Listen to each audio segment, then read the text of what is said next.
Всем привет, друзья! Сегодня продолжаем наш рассказ о палеобалканских народах. И сегодняшняя тема — народ дакийский или даки. Как я вам пообещал, поговорим о гетах и даках. Но в самом начале давайте разберемся немного с терминами. По сути, можно было все это сказать в одном выпуске. Соединить траков или фракийцев, гетов и даков, так как все они жили примерно на более-менее одинаковой территории, на землях современной славянской Болгарии, затем Румынии и Молдовы или Молдавии. Фракийцы обычно связываются с более южными частями, то есть территорией более-менее современной Болгарии.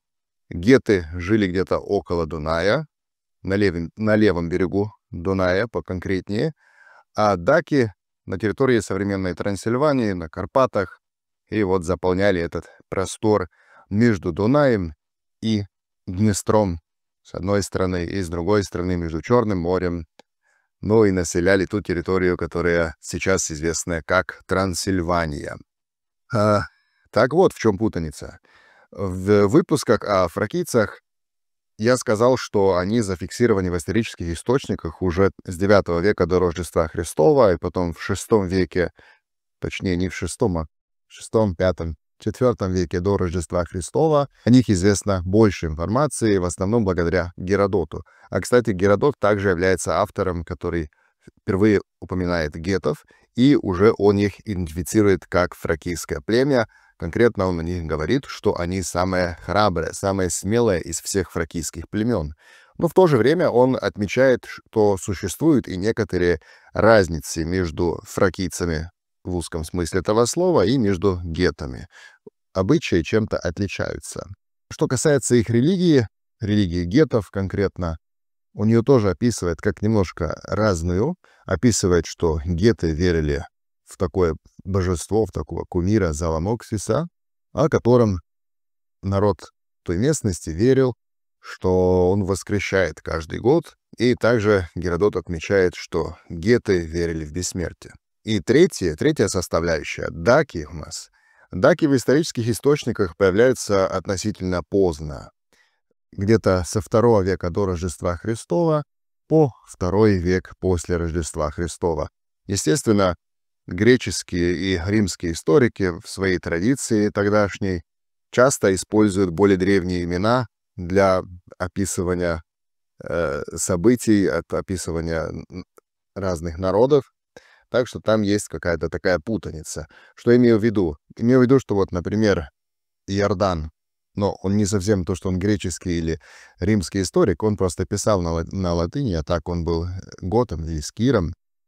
И он тоже так просто себе из-за созвучности или из-за созвучия поставил знак равенства между гетами и готами, которые существовали в его время. Гетов тогда уже, по всей вероятности, не было. Итак, сегодня, когда я буду говорить о даках и гетах, буду говорить о них в смысле их языка. То есть даками или прадаками можем называть тот народ, который говорил на дакийском языке, несмотря на то, как он себя раньше называл. Но это так вперед вам должен сказать, чтобы мы не путали. О какой территории примерно будем говорить? Дакия — это территория, грубо говоря, между Дунаем, как южной границей, Днестром, примерно северной границей, а также Карпатским луком, который проходит через эту территорию примерно так посередине. Это еще современная Трансильвания. Более-менее вот это центральные области, которые исторически были населены даками. История предков всех этих трех палеобалканских народов, или, может быть, и одного, фракийцев, гетов и даков, начинается очень похоже. Их предки, как предполагается ныне, жили на территории современной Южной Украины, между Днестром и Днепром, и так себе там жили. Я об этом сейчас не буду подробно рассказывать, Что-то из этого вы можете увидеть уже в нашем выпуске о фракийцах, который очень советую посмотреть, и затем в наших выпусках о мироноязычных народах на территории Южной Украины и России, Южной также. Я про местности сказал, нужно сказать и про то, про какое время примерно мы будем говорить. Будем задерживаться во времени примерно с 15 века до Рождества Христова по 2 век после Рождества Христова. Исторически, вот это так, о фракийцах более подробно мы уже говорили. О гетах, гетский период истории этих народов длится с примерно 6 века до Рождества Христова, вплоть до 2 века до Рождества Христова. Потом начинается последний этап, дакийский период. Тут нужно сказать еще кое-что об идентичности, идентификации этих народов. Идентичность — это как будто подразумевает какую-то объективную реальность, что-то, что является чем-то само собой. То есть дакийцы — это те, кто сами собой являются дакийцами. А идентификация предполагает активную роль человека, который наблюдает за этим. То есть кто-то идентифицирует кого-то как даков или как гетов. Тут есть разница. Но вообще обо всем этом я могу рассказать в каком-нибудь другом выпуске, так как именно вопрос идентичности, конкретно там славянской идентичности, как она развивалась, могу рассказать в каком-нибудь новом выпуске. Если вы бы хотели видеть такой выпуск, обязательно мне напишите под выпуском. Вернемся немножко вот к этой сложности отождествления фракийцев с гетами и с даками. А сложность в том, что уже сами первоисточники очень сильно запутали тут все. Например, когда Геродот говорит о фракийцах, он уже гетов отождествляет с фракийцами, хотя говорит, что они чем-то отличались друг от друга. Ну, а потом следующие уже новые греческие и римские источники с последующих веков также путают и часто ставят знак равенства между гетами и даками особенно. В современной историографии чаще всего такой самый осторожный вариант, как называть эти народы, это фрако-гето-дакийцы и фрако-гето-даки, фрако-гето-дакский комплекс. Хотя существуют очень разные мнения. Часть ученых считает, что фракийцы отличаются от даков, особенно что касается и разных исторических событий и археологической культуры, ну а также, что не менее важно, языка. Язык, пожалуй, это самый важный аргумент, даже не у историков, прежде всего, а у языковедов. Потому что, как мы увидим, названия местностей в Дакии и Фракии, они отличаются, там окончания другие. И тоже ученые разделены. Кто-то считает, что это просто разные виды одного и того же языка, а кто-то другой считает, что нет, что это совершенно разные группы индоевропейских народов. Итак, перенесемся теперь в 15 столетие до Рождества Христова. Что тогда происходило? Предки фракийцев, даков и гетов населяли территории современной Южной Украины. Тогда очень мало еще отличались от других позднеевропейских народов, в том числе и наших славянских или предславянских или праславянских предков, и не только наших, а также прабалтийских и других иноевропейцев этой части Европы. И с периода с 15 по 12 век до Рождества Христова приблизительно замечается в их археологических культурах влияние жителей степи. Скорее всего, предков киммерийцев или других похожих ираноязычных народов, которые как раз в те времена переселяются с востока ближе к западу.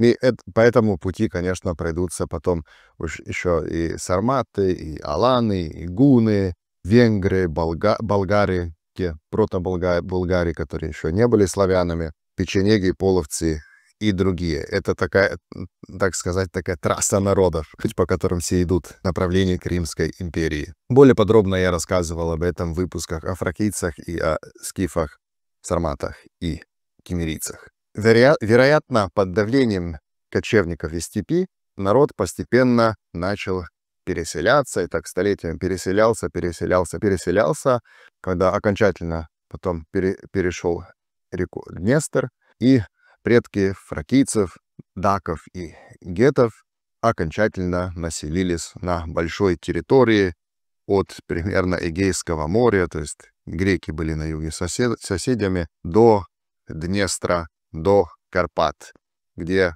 соседями были в основном разные ираноязычные племенные союзы. Там Геродот упоминает еще один такой народ, который он называет агафирсами. Об этом народе очень мало всего известно, что, судя по именам, по названиям, по топонимике, которая у нас есть, это был ираноязычный народ, но были ли они точно и только просто иранцы, мы не можем этого с точностью утверждать. Возможно, это была и какая-то смесь тех индоевропейцев, из которых впоследствии развились фракийцы, гетты и даки, и ираноязычных народов. С 1000 года до Рождества Христова до примерно 700 года до Рождества Христова эти племена, племенные союзы предков фракийцев, геттов и даков были более тесно связаны со своими западными соседями. О западных соседях мы еще не говорили на нашем вещальнике, но речь идет о предках панонцев, иллирийцев, возможно, даже части кельтов и других народов, которые обитали на Западных Балканах, а также на территории современной Венгрии, Словакии и даже части Польши. А что происходит дальше? Значит, около 700 года до Рождества Христова на востоке, в степи, появляется новый сильный военно-племенный союз, а это скифы. Скифы, как кочевой и ираноязычный народ, они оказали новое давление и влияние на предков фрако-гетодаков. Можно сказать, что как археология, так и исторические источники, хоть и слабенькие, подтверждают эти контакты между фрако-гетодаками и новыми иранскими кочевниками. Ну и с этого года, 700 года до Рождества Христова, западное влияние на землях, о которых говорим, было заменено восточным влиянием, и это так продлилось примерно до IV века до Рождества Христова, когда обстоятельства вновь меняются переселениями кельтских военно-племенных союзов. Что касается самых событий истории фрако-гетодаков, мы знаем очень мало. Знания совершенно фрагментарные. Также самая ранняя часть истории, нам известной истории, основывается на известиях Геродота и потом последующих авторов. И так, например, в 514 и 512 году до Рождества Христова известно, что через их земли прошел персидский шах Дарья-Лахуш, Дарий I, который воевал с гетскими племенами. Как раз в этом контексте Геродот упоминает гетов и называет их самым храбрым, самым смелым из всех фракийцев, но это им, увы, не помогло, и у персов получилось завоевать их земли и включить их в свой государственный аппарат.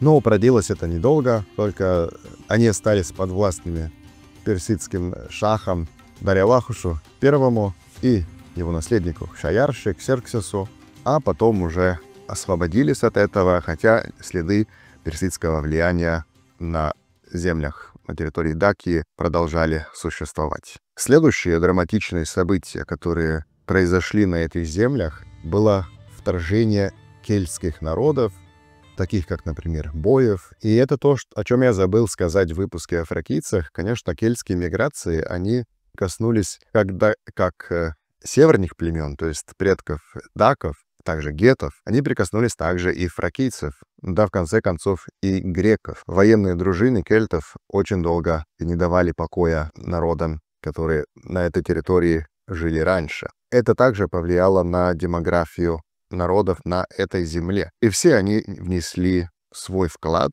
в том числе генетический, в тех людей, которые до сих пор живут, то есть отчасти в предков болгар и румынцев. В общем, при вторжении кельтов даки не сдавались. Они получали от кельтов не только плохое, а также и хорошее влияние, что особенно видно на их металлургии, на металлических изделиях, на том, как распространялась латинская культура на этих землях современной Румынии. И видно, что местное население также научилось обрабатывать металл похожим способом, как и носители латинской культуры, то есть в данном случае это кельты. Прежде всего бои, конечно. Это сейчас такая информация немного не связана. У нас выпуск о кельтах тоже был. И я знаю, что многие из вас спрашивали у меня о связях кельтских боев со современными славянскими бойками. Всего, что мы знаем до сих пор, это никак не связано, потому что этимология боев, народное название боев происходит из совершенно другой части речи, чем та Бойков. Бойки названы так, согласно части речи, бо, потому что, как в польском языке. То есть так, бо то есть так. Это так, потому что это так. Это характерно и для других славянских народов, русинских, украинских, как хотите, народов на Карпатах, то есть Лемко, потому что использует лем, Бойко, потому что использует бо, и так далее, и так далее. Но это отдельная история. Вернемся давайте пока к гетам и что мы дальше о них знаем.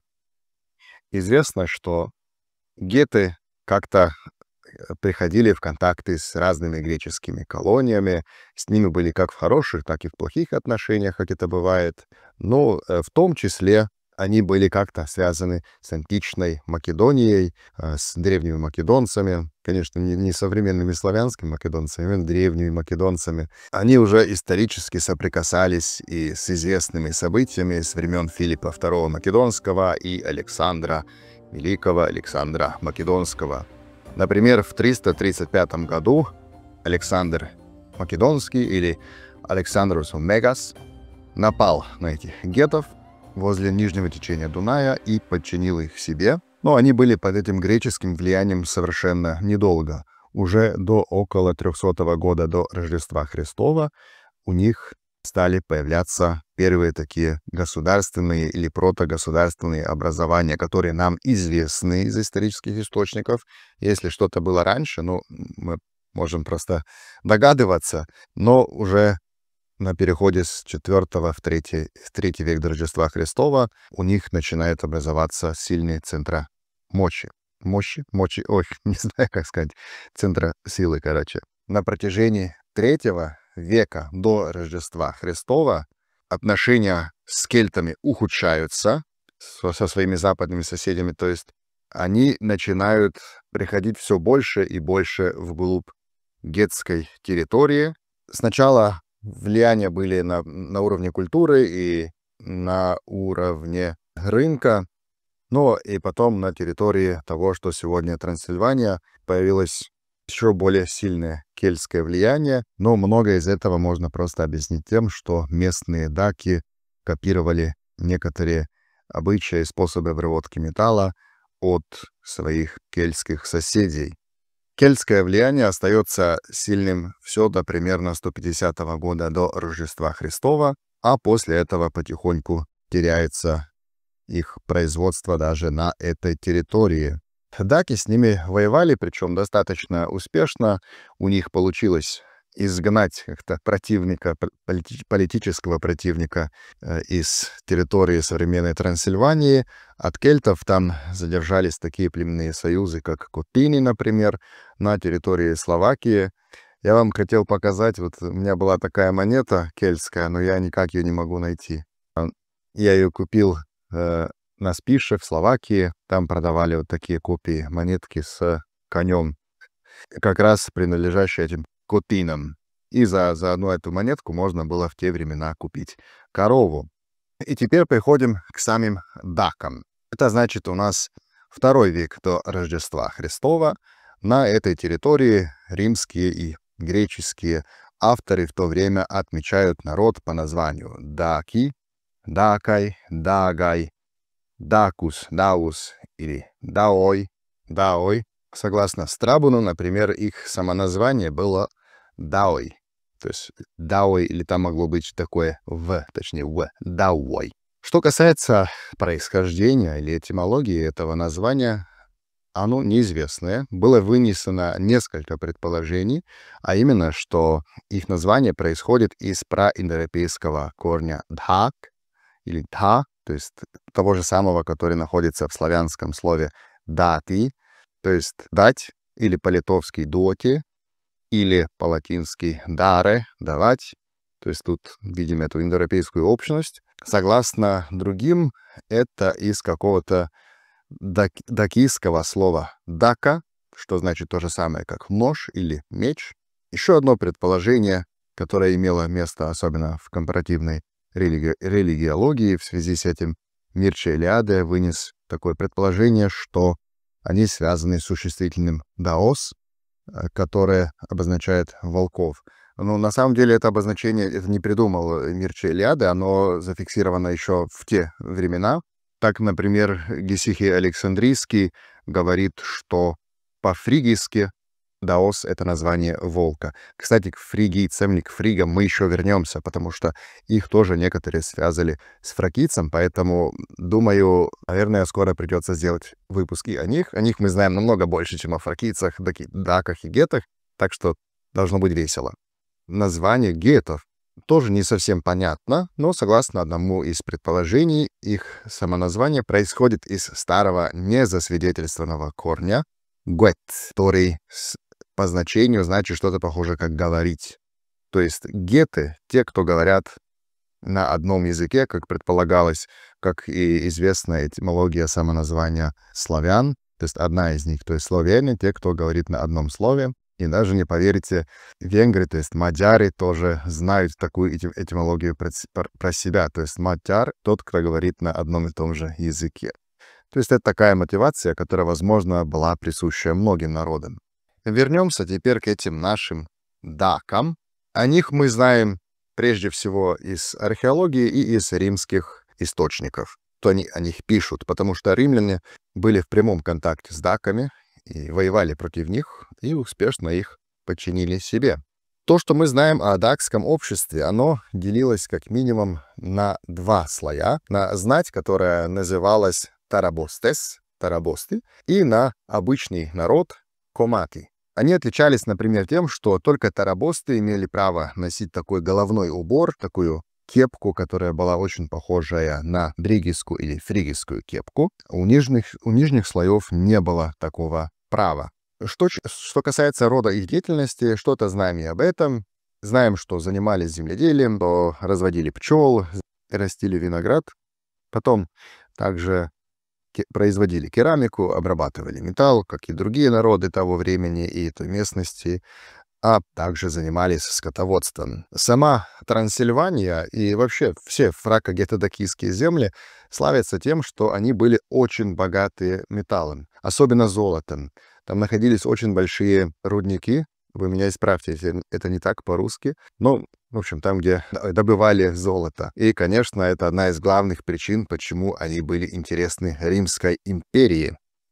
Что касается их культуры строения зданий, известная так называемая Дакийская стена, стена для защиты их городов. Что касается других старинновеческих археологических находок, видно, что они производили горшки с помощью гончарного круга. Там разные фибулы были найдены, серебряные, золотые, плиточки из золота и серебра, разные крепости на возвышенных местностях, и их гробницы были достаточно богатые по тому, что оставляли там с покойниками. Что-то известно и о том, как даки воевали, каким оружием. Известно было оружие фалакс и сика. И то, что римляне нам о них оставили, они говорили, что даки очень успешны в таких внезапных атаках из леса, а также известно, что дакийские воины украшали свои тела татуажами, похоже, как фракийцы и иллиры. Интересно, что мы не знаем ничего о том, был ли такой обычай у древних славян. У средневековых был, да, особенно на Балканах.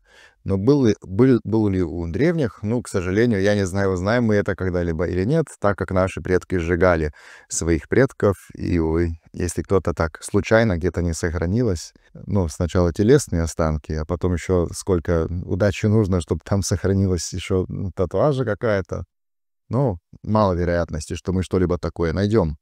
На их военному снаряду тоже заметны влияния сарматов и скифов, а также и кельтские. Все это влияло на то, как они воевали. Известны даже их военные флаги, на которых был нарисован такой змей, драко дакикус, то есть дакийский дракон. Использовали также копья, что знаем. И почему-то волк как животное был очень популярен среди них. Но, возможно, это было тоже что-то общее индоевропейское. Если вы хотели услышать еще больше о древних праиндоевропейских обычаях, которые получилось у ученых восстановить с большей или меньшей степени вероятности, напишите мне об этом обязательно, чтобы я, если что, смог приготовить выпуск. Что касается того, как даки выглядели физически, об этом мы знаем прежде всего благодаря известному Троянскому столбу, на котором они изображены как бородатые, описываны также как очень высокие люди в сравнении с греками, эллинами, что у них были светлые волосы, голубые глаза. Обычно у них были длинные волосы, а борода была ухоженная. Следующий момент — это язык. С дакским языком дела обстоят куда хуже, нежели с фракийским, потому что у нас практически ничего, кроме имен и некоторых названий местностей, не сохранилось. Да, существует реконструкция слов дакийского языка, но она сильно отличается от той реконструкции, которую мы, например, делаем, когда сравниваем современные славянские языки, сравниваем их тоже с исторически засвидетельствованными славянскими языками, таким как старославянский. Там просто у нас есть живые наследники праславянского языка, и сравнивая их, мы можем получить более точную картину того, как звучал праславянский. С дакским языком это, к сожалению, не случай. И поэтому метод реконструкции там выглядит немножко по-другому.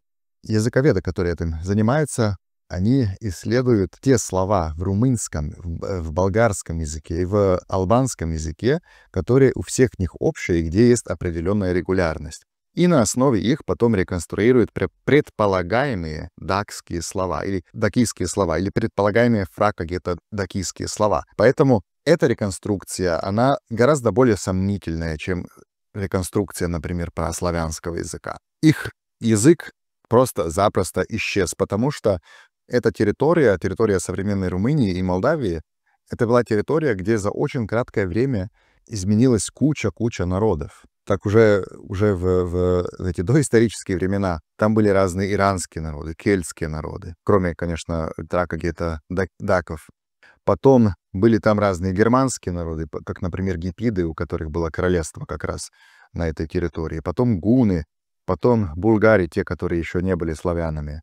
Потом славяне, анты, конечно. Естественно, все это влияло на генетическую картину населения, которое там живет. И в таких обстоятельствах очень тяжело языку выжить. Видим, там в этих местностях самый престижный, последний самый престижный язык был славянский, который распространился, конечно, по территории Болгарии, Македонии, по территории даже, по большой части территории Греции, даже в Румынии очень долго там был преобладающим. Так что вот так, все-таки вот культурно славянский язык оказался преимущественным даже на этой территории, хотя и впитал в себя некоторые местные характеристики дакского, фракийского и гетского языков.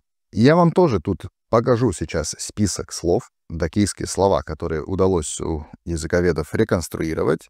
Тоже можете посмотреть и сравнить со славянскими языками, а также с балтийскими, потому что тут тоже есть сходство. И вот что могу сказать, в предыдущем выпуске о фракийцах многие обратили внимание на то, что я ничего не сказал о фракийско-балтийских связях.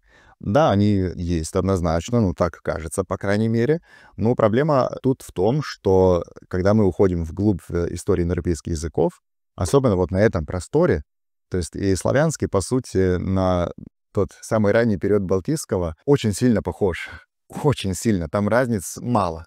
Но ровно так же можно предположить про фракийский и дакийский язык. Нужно учитывать, что славянские языки потеряли эти окончания «ус», «ас», «ос» и так далее относительно поздно, уже в свою историческую эпоху. Но в первое время они существовали также в праславянском языке.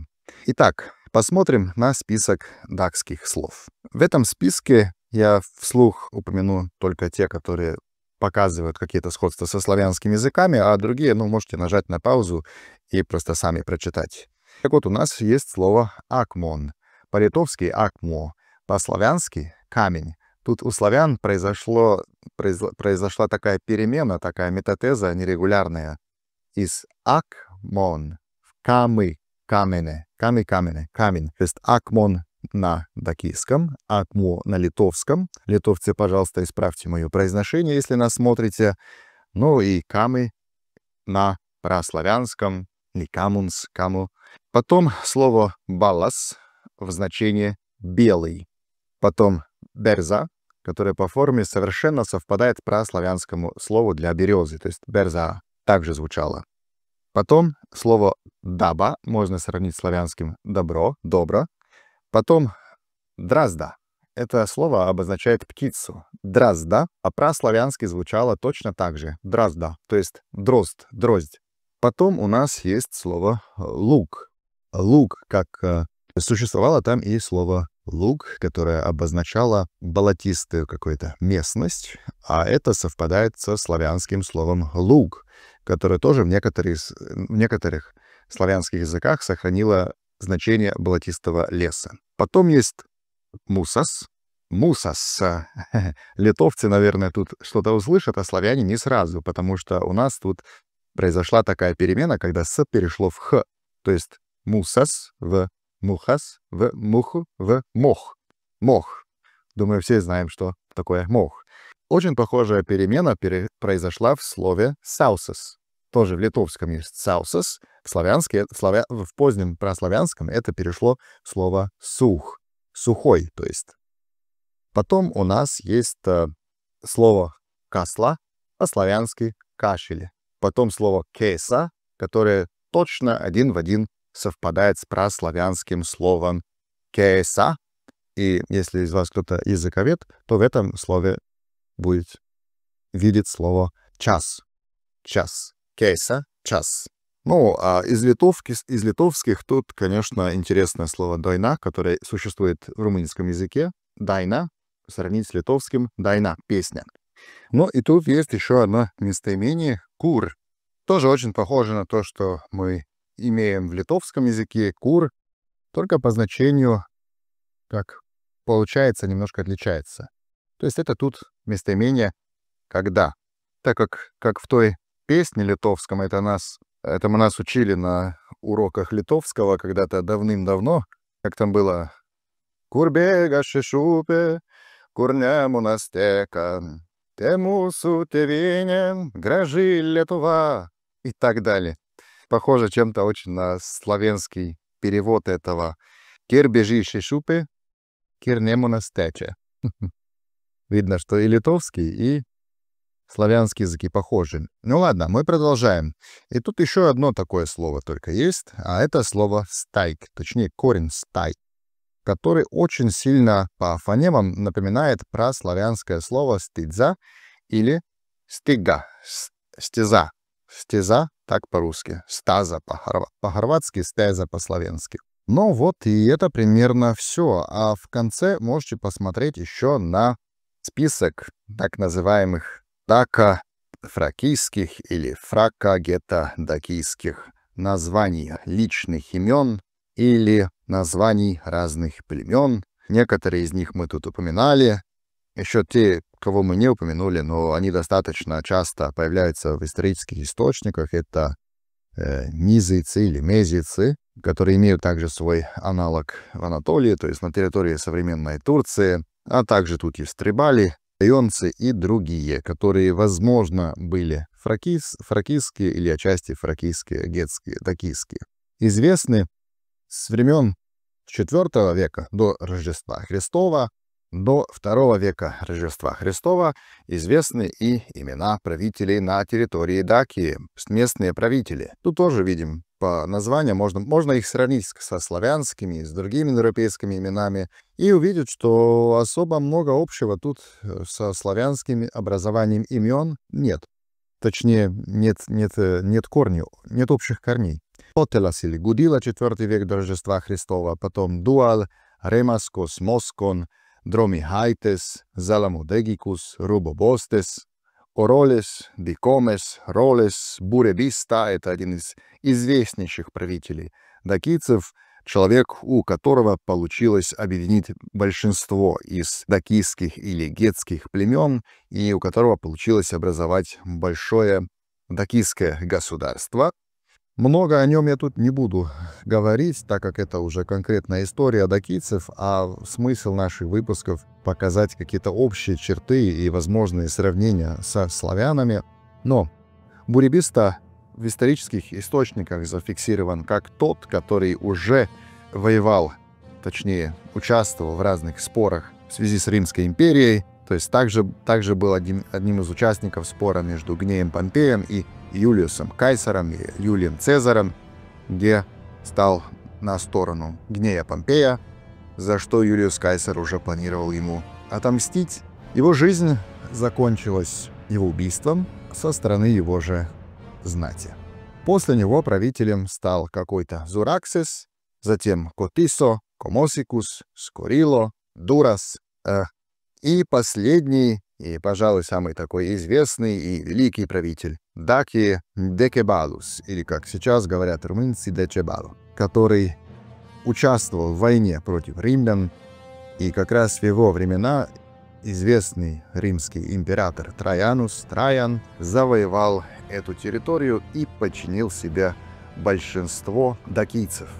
В те времена тоже произошли очень большие демографические изменения.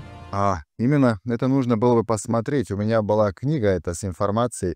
Если я не ошибаюсь, автор этой книги — хорватский ученый, как называется, Древне Сеубе, то есть древние миграции, а ученый этот, которого зовут Эмил Гершак, если я не ошибаюсь. В этом II веке после Рождества Христова, когда император Траян, когда завоевывал Дакию, произошла очень большая демографическая катастрофа для даков. Вплоть до того, что римские власти планированно расселили огромное количество даков и населили туда немало римлян, языковых предков современных румынцев.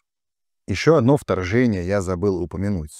В те времена, когда Дакия была еще очень молодая, в их земли с севера вторглись бастарны, которые многие из античных авторов считают германцем, то есть первым германским народом, который спустился так постоянно на юг, если не учитывать более ранних кимвров и тевтонов, хотя это примерно в то же время происходит, они, естественно, тоже оставили свой след в Дакии. Но если вернуться к римлянам, после Дако-Римской войны Дакию задевают огромнейшие просто демографические изменения. Многие даки попали в плен, были расселены по Римской империи. Тоже ни одного такого случая нет, чтобы у кого-то из них было что-то славянское, насколько мне известно. То есть те, кто утверждают, что дакийцы — это славяне, и тут ошибаются. То есть это говорит против их тезиса.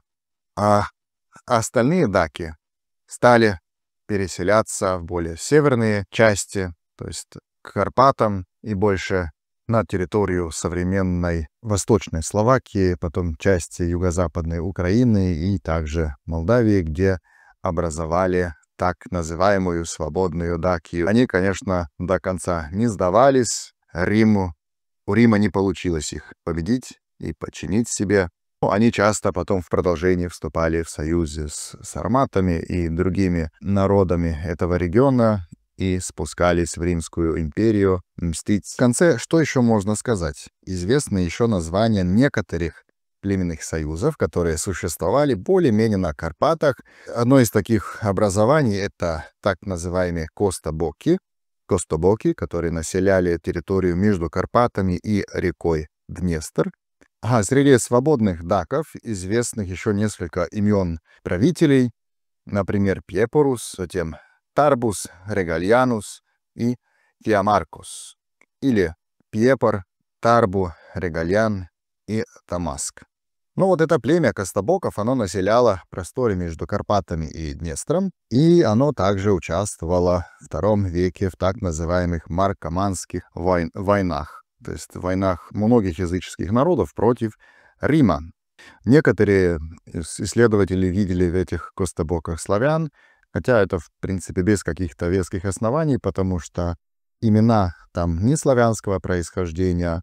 Да, есть некоторые сходства в смысле, например, того, как строили свои дома, какие землянки всякие, да, то сжигали своих предков покойных. Но просто это были очень распространенные обычаи, характерные не только для славян, поэтому тут очень тяжело их тоже как-то со славянами связывать. Но вскоре эта территория испытала давление со стороны разных германских племен, так как, например, вандалов, хаздингов, потом всяких останков пастарнов, затем готов, квадов и других германских народов, но это уже тема для отдельного выпуска. То есть германцы и славяне, но это будет что-то, наверное, огромное. Еще одно племя или племенный союз, который упоминается на Карпатах между II и IV веком до Рождества Христова, это военно-племенный союз Карпа.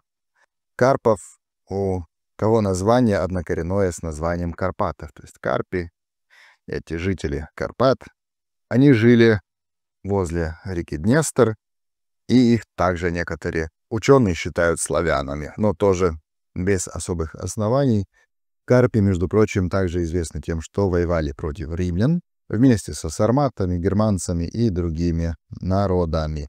Иногда к фрако-гето-дакским племенам причисляются и пеонцы, которые населяли примерно территорию современной Македонии. Известны только имена их правителей, которые звучат следующим образом, а именно Агис, Ликеус, Патраус, Аудулеон, Аристон, Леон, Дропион, Бастареус. Дорогие друзья, если вам понравился сегодняшний выпуск, вы можете посмотреть и этот.